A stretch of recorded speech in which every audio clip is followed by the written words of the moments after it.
Police body cam video shows a wrong raid in Chicago. An innocent woman stunned as officers rush into her home. A bad tip led police to her door as she was undressing. And when she tried to share her story, the city took her to court. 7's Jeff Lennox with the horror at home. Anjanette Young had just gotten home from work and was undressing for bed when a dozen Chicago police officers armed with a search warrant smashed right through her front door back in February of 2019.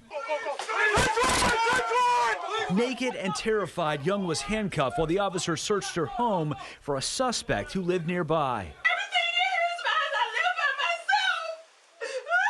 She stood unclothed in front of the officers for more than 40 minutes. You can see in this video she was eventually given a blanket to cover up. But she says the emotional damage was already done.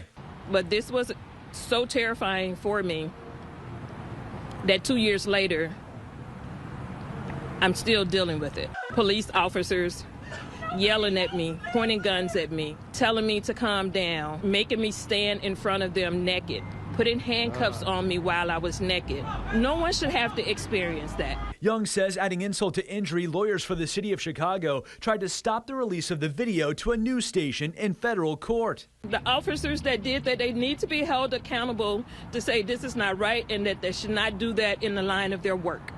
That's not what police officers are supposed to do.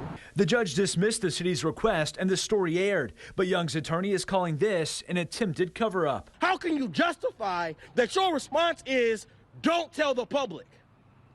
That is unacceptable. I was completely and totally appalled. As a human being, as a black woman, and as a parent. Yes, I am mayor, but absent that reality, I could have easily been Miss Young. Chicago Mayor Lori Lightfoot blasted her staff in a news conference. I made it very clear to the Corporation Council that I will not be blindsided by issues like this. And had I been advised that this was in the works, I would have stopped it in its tracks. This is not how we operate. Period. The mayor says she did not know about the raid before she took office or that her staff was trying to bury the video. And I want to tell Miss Young again, that I am deeply sorry. Jeff Lennox, 7 News. And so the person police were looking for lived next door to Young, and he was eventually arrested. Young's lawyer says a lawsuit will be filed against the city and the police.